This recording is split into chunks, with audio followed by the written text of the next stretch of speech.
Zvakaoma veruzhinji wei. Pane chiitiko chiri kuitika munzvimbo ino yebakasa. Tina amai vatinawo vane murwere wavo. Regai tinzwe kuti chii chiri kunyatsoitika zvizere kuna amai avo. Makadi henyu sisi vangu? Tiri kwedu makadiwo. Ndiri kuona mune urwere hwaminawo. Chii chiri kunyanyosimbirira kuna amai vangu avo?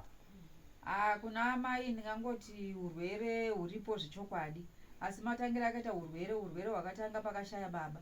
Baba mushure mekunge baba vashaya, takati ngatifambei tikafamba semhuri.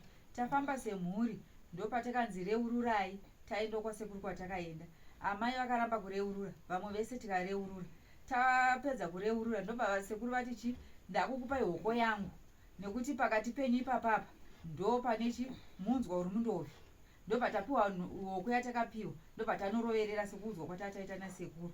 Tarovera hoko iyo mushure memazuva 3 ndo pakadonha amai vachiti ndakubaiwa pai, ndakubaiwa pamoyo. Amai vati vakubaiwa pamoyo ndo pavakatanga kufunuka miri wavo wese sezvamuri kungoona zvakadai izvozvizvi. Tikaudziwa ana sekuru vakati aiwa mapuma mwana wedu uroi zvipedzerei ndokusatakura kwandakaita amai ndichiuya nawo kuno kubakasa kwahanzvadzi yangu.